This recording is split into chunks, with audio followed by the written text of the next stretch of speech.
Waiting for candidates to come and give them money. Money, yes. Oh my God. Obuzibu ngaffe tewali kye tumanyiiko ku ekyo kubanga twakedde nga tuzzekola naye tensanze taanaapo ntono. Abantu ku buli omulundi abantu abalabe balonda bayitamu naye suubira tebabalangira kikola abantu muno omulundi tebasuubidde genda kwekiikira tulonda nga betulonda nga bayise ate ne batabalangira ne balangiramu balala tulaba ne tulonda teri agenda kulangira bwe tulonze. Nze ku lwange suubira ebifuddeko abantu ne batajja ku station okulonda lwa ssente naye ku lwange mbadde ndowooza okulonda okujja balondere wamu ffena president naffe bakansala batulondere wamu. So abalimu twagenda n'ennonda ng'abantu b'ennonze terina na muntu akedde wano okujja kumpa ka finishing okitegeera kuba buluba pulezidenti bw'emupi twafunayo kaakasente era batuwanyo ssente era naffe abantu abasinga obungi twazina akalulu tumanyi ka ssente.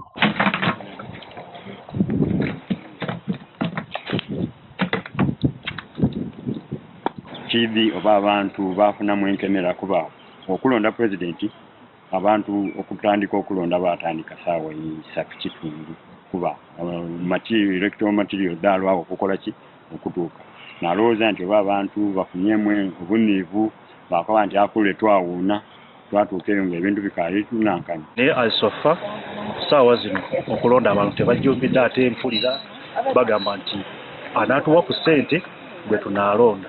Abantu baavu tebaagala kuva ku midaala gyabwe oba ku mirimu gyabwe nti bagende balonde nga tebalina transport egenda kulonda akomewo nga talina nakawunga kakuwa omwana kulya kale abantu tebajjumbidde kulonda. Okulonda kwa leero kwakyukamu olw'ensonga abakulembeze be tuyina nga bo nze ndi wa NRM abakulembeze be tuyina aba NRM tebaawa abantu ssente za kulondesa ate abantu ba NRM President Yoweri Kaguta Museveni abantu ba NRM balidde nnyo bannaabwe enkwe naawe wano obutafuna percentage emala ssente wazisindika ku bitundu ssente baazirya.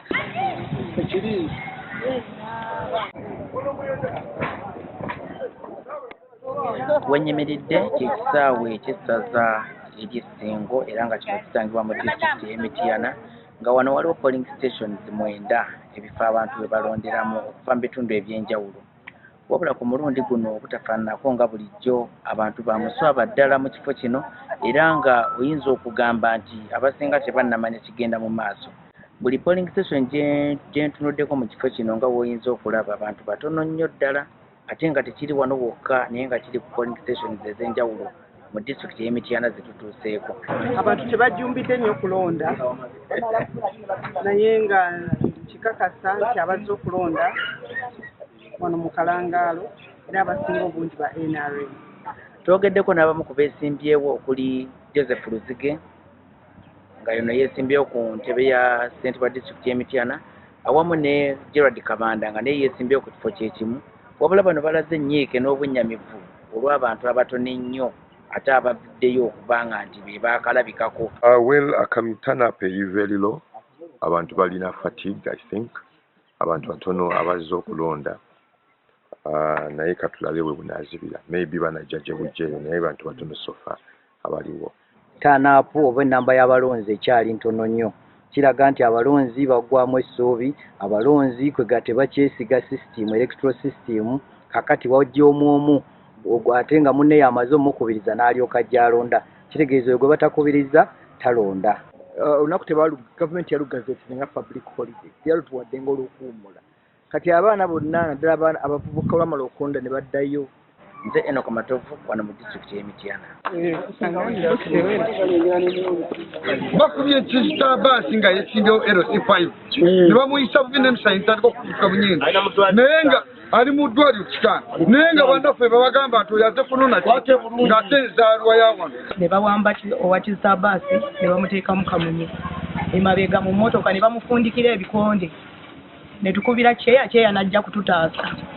Bwe yazze kututaasa bakubye kyeya ne bamukuba bubi nnyo ne bakuba abaana ababadde bamuggiddeko.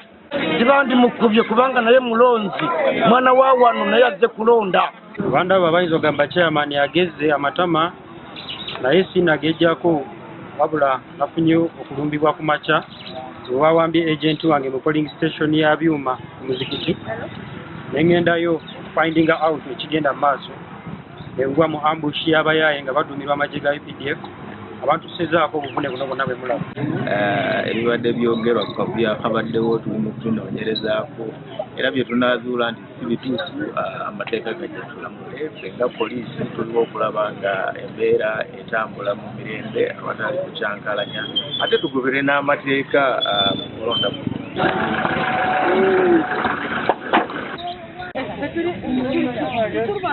Town Council yeyokka tulinako abalonzi abasamusamu naye ngenda okubuulira amazima nti ebitundu kakati ndowooza wakalondako 0.02 kyesobola okubuulira mpaka obudde gye butuukiddemu. Ttaanapu y'abantu ebadde ekyalikoko wansi tetumanyi lwaki abantu bajja mu lusoolesole kuba bwe tukompeyalinga n'okulonda okwaliwo oluli by this time bwe twatuukira obudde buno twali mu bantu nga 10 n'okusoma.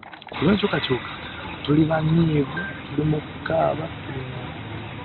Waliwo abavuddemu mu butebe ey'okutaano eyo baali beesimbyewo bana owa NRM omu ne NUP omu ne ba independent babiri. Solve the general problem. Abantu basinga nnyo okwenyumiriza mu kali akasooka naye bwe bujja bwe buddako abantu baba ba pressure ebeekengedde.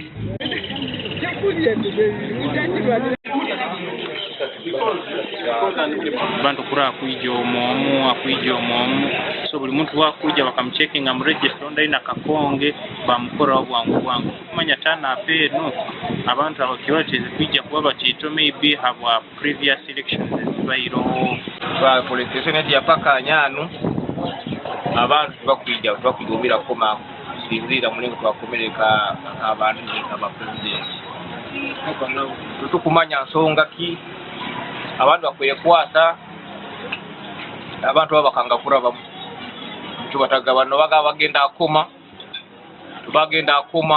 abantu bati bakoraki kibakurabamu ebyokulonda twabikoowa olw'ensonga gye twagala ne tulonda gye twagala ate balangira muntu mulala oba twakuwa ebyokulonda kale abantu kye basuubira si kye bafuna. Omuntu alonda omukulembeze gw'ayagala ate wekituuka mu electoral commission ne bamuwa omukulembeze gw'atayagala. Tugende nkuniira nnyo bwange ekireetereza abantu butayijja kala kukoma buli oba tugambe bugala bw'abantu kandi bantu bakaba bamanyiriire kukoma kwenyuma eko nibabateeka rundi nibabateeka mu transport kubaleeta kukoma. Kizireyo okulemesa abantu okwijja kukoma abantu barugire ensi batumanyirize sente omuntu akumanya nkugenda akoma nfunira muzika okunywa